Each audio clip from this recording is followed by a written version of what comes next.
Washington city lawmakers in Washington are considering renaming the street in front of the Russian embassy in the U.S. Capitol to honor slain Russian opposition politician Boris Nemtsov. Mary Cheh, a Democratic member of the D.C. Council, said that if legislation to rename the street is approved, the block of Wisconsin Avenue between Edmonds and Davis streets in Washington would be called Boris Nemtsov Plaza, The Washington Post reported on November 21. A sign with the new name would appear under the existing Wisconsin Avenue sign, but no actual postal addresses would change, the report said. Cheh could not immediately be reached for comment on November 22. The initiative follows legislation by U.S. senators to rename the street in Nemtsov's honor that has yet to progress after it was introduced in February.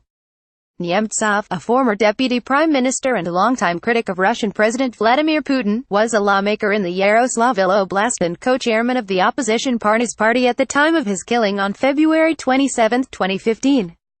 His slaying drew international condemnation and underscored the dangers faced by Russians who oppose the Kremlin. U.S. Senator Marco Rubio, Republican Florida, one of 9 bipartisan members of the Senate to co-sponsor the federal bill, introduced the legislation on the second anniversary of Nemtsov's fatal shooting on a bridge near the Kremlin. It's important because it highlights a particular case of an individual who lost his life because of his opposition to the Putin government, Rubio told RFERL earlier this year. In July, a Moscow court found 5 men from Russia's North Caucasus region of Chechnya guilty of Nemtsov's murder and sentenced them to lengthy prison terms. But Nemtsov's relatives and associates believe his killing was ordered at a higher level and say justice will not be served until the person or people behind it are identified and prosecuted. Cheh said she had been approached by U.S. senators who suggested that local lawmakers could change the name of the street after the federal legislation stalled.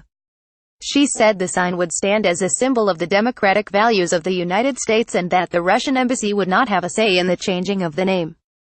Russian Foreign Ministry spokeswoman Maria Zakharova has criticized the bid to rename the street after Nemtsov. In an interview with the independent Russian news agency RBK in May, she accused U.S. political elites of manipulating the slain politician's name. With reporting by The Washington Post and RBK.